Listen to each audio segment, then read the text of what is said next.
যদি বাঁচতে চাও তাইলে দেশ ছাড়ো, আর যদি দেশ না ছাড়ো তাইলে দ্বিতীয়টার জন্য তুমি প্রস্তুত হয়ে যাও। অবশ্যই আমি উনি যখন দেশ থেকে তাকে চলে যেতে বাধ্য করা হয়, তার জীবন যখন ঝুঁকিতে পড়ে গেল, হুমকি দেওয়া হলো যে তুমি কি বাঁচতে চাও না তুমি নিজেকে শেষ করে দিতে চাও, যদি বাঁচতে চাও তাইলে দেশ ছাড়ো, আর যদি দেশ না ছাড়ো তাইলে দ্বিতীয়টার জন্য তুমি প্রস্তুত হয়ে যাও।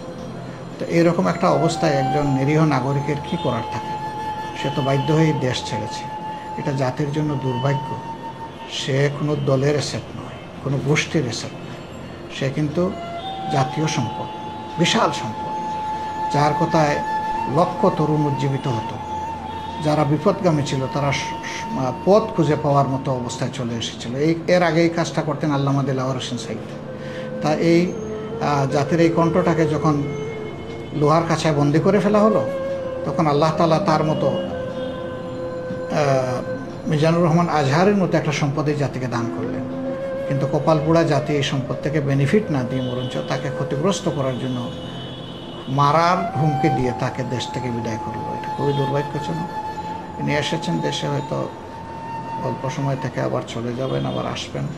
আমরা মনে করি যে এই রকম সম্পদের যারা সমাদর করে না, এই জাতি আসলেই একটা দুর্ভাগা জাতি। কিন্তু এখানে একটা বিষয়, মানে অনেক পুলিশ আমাদেরকে বলেছেন, আমরা দেখেছিল ফেসবুকে দেখেছি যে আসলে সরকার কিংবা পুলিশ তো তাদেরকে তাড়িয়ে দেয় না, মানে আপনাদেরই লোক, মানে তারা বলে যে মাওলানাদের মধ্যে একটা পক্ষ ষড়যন্ত্র করে তাকে সরিয়ে দিচ্ছে। মাওলানাদের মধ্যে কারো পক্ষে কি এমন সাহস বা শক্তি ছিল যে এরকম এক ফিগারকে দেশ থেকে বিদায় করে দিতে পারবে? সরকারের লোকেরা তার ব্যাপারে আজে বাজে কথা বলে নাই? ঠাকুর ঘরে কে রে আমি কলা খাই না, তারা তো অনেক কথা আজে বাজে কথা বলেছেন, অনেকেই বলেছেন। সরকার এবং সরকারের বন্ধু বান্ধবরা, দূষররা অনেকেই তার ব্যাপারে আজে বাজে কথা বলেছেন। এখন এই কথা বললেই হবে? এই কথা বললে হবে না। জনগণ এগুলো বিশ্বাস করে না, খায় না এগুলো। আর এখন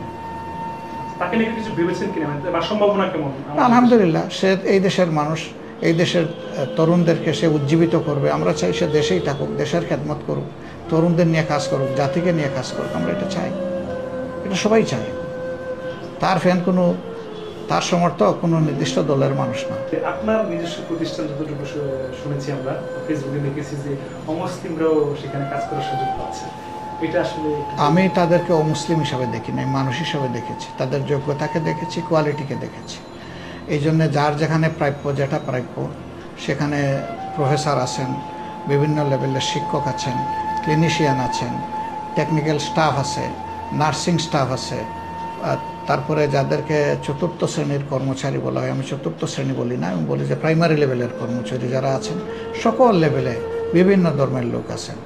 এখানে খ্রিস্টানরা আছেন, এখানে বৌদ্ধরা আছেন, এখানে হিন্দুরা আছেন, এখানে মুসলমানরা আছেন। আমরা ধর্মের ভিত্তিতে কাউকে এখানে দায়িত্ব দিইনি, আমরা দায়িত্ব দিয়েছি তার কোয়ালিটির কারণে।